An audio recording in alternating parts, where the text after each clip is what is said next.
কিন্তু এখানে সেনাবাহিনীর ভূমিকাটা আমার কাছে একটু প্রশ্নবিদ্ধ মনে হয়েছে। আমার বাড়ি চরবিশ্বাস, সেখানেও গতকালকে আমি দেখেছি যে আমার বিশেষ করে বাড়ির বিশেষ করে পুকুরের পাড়ে সেখানে আমাদের এলাকার ছেলে তাদের উপরে অতর্কিত কারণ ছাড়াই হামলা করা হয়েছে এবং চরকাজল চরবিশ্বাসে কার্যত একটা ভীতিকর পরিস্থিতি সৃষ্টি করা হয়েছে, কারণ ওটা আমার এলাকা সেজন্য। দ্বিতীয়ত এই গলাচিপা 10 মিনিটে গত কয়েকদিনে অনেকগুলো ঘটনা ঘটেছে যেগুলো আমি আসলে ভোটের আগে প্রকাশ করতে চাইনি। আমি সমস্ত ঘটনায় তথ্য প্রমাণ সহকারে জাতির সামনে উপস্থাপন করব। আমি এখনও দেখছি যে প্রশাসনের ভূমিকাটা কি। এখানে স্বতন্ত্র প্রার্থী জনাব হাসান মামুন, ওনার স্ত্রী একজন যুগ্ম সচিব, এবং তারা যে আমলে নিয়োগ পেয়েছেন সে আমলে কোন জায়গা থেকে লিস্ট আসতো সেগুলো সবাই জানেন।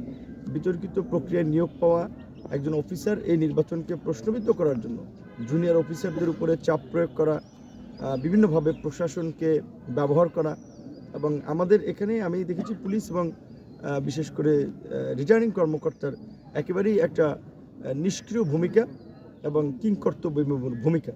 এটা নির্বাচনের পরিবেশটাকে আরও অবনতি করেছে। আমি জানি না আসলে আজকে শেষ পর্যন্ত নির্বাচনটা সুষ্ঠুভাবে সম্পন্ন হয় কিনা, কারণ গতকাল রাতেও অনেক জায়গায় আপনার বিশেষ করে আলিপুরা এবং ডাকুয়াতেও দুটো কেন্দ্রে আমরা কিছু খবর শুনেছি অনিয়মের। এখন বিশেষ করে আমাদের রণগোপালদি ইউনিয়ন এবং আপনার বহরমপুরাতে আমাদের এজেন্টদের পেপার সহ যাওয়ার পথে তাদের উপরে আক্রমণ করে তাদেরকে এমন গুরুতর আহত করা হয়েছে যে তারা অনেকে সকালবেলা এজেন্ট হিসেবে কিন্তু যেতে পারে নাই, সো রিপ্লেস করে সেখানে যাওয়া লাগছে। তো এখন প্রশাসন নির্বিকার থাকায় এই ধরনের ঘটনাগুলো ঘটছে। এর মধ্যে দিয়ে একটা বিষয় পরিষ্কার বোঝা যাচ্ছে যে প্রশাসনের একটা আশকারা রয়েছে যে এই ঘটনাগুলো ঘটার পেছনে। তো নির্বাচনটাকে প্রশ্নবিদ্ধ করার জন্য তারা এগুলো করছে নাকি কোনো প্রার্থীর পক্ষে অবস্থান নিয়ে এগুলো করছে সেটা আমি এই মুহূর্তে বলতে পারছি না।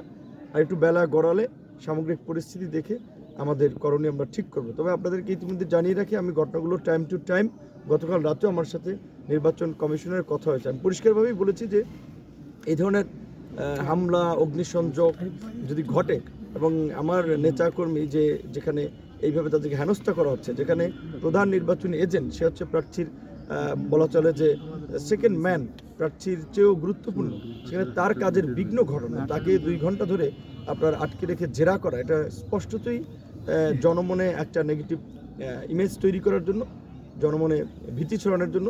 তো প্রতিকূল পরিস্থিতির মধ্যেও আমরা মাঠে আছি, মাঠে শেষ পর্যন্ত থাকতে চাই। তবে যদি পরিবেশ একেবারেই অস্বাভাবিক দেখি সেক্ষেত্রে যে কোনো ধরনের সিদ্ধান্ত আমরা নিতে পারি, সেটাও আপনাদেরকে জানিয়ে দেওয়া হবে আমাদের অন্যান্য নেতৃবৃন্দের সাথে আলাপ আলোচনা করে। আপাতত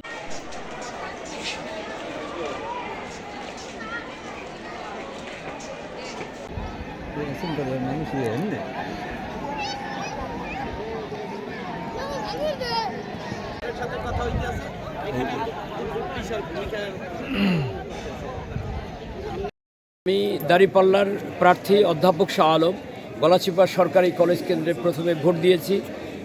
ভেতরের অভ্যন্তরীণ পরিবেশ ভালো পেয়েছি। একটা ব্যত্যয় ছিল, তাদেরকে পরামর্শ দিয়েছি, এটা অনিচ্ছাকৃত ব্যত্যয়, তারা কর্মকর্তারা এ ব্যাপারে পরবর্তীতে শুধরে নেবেন বলে আমাকে আশ্বস্ত করেছেন, আমি আশ্বস্ত হয়েছি। আর 2 নম্বর বিষয় হচ্ছে এ পর্যন্ত আমি আরও 3টা কেন্দ্র পরিদর্শন করেছি। আলহামদুলিল্লাহ অভ্যন্তরীণ ব্যবস্থাও ভালোভাবেই চলছে আলহামদুলিল্লাহ।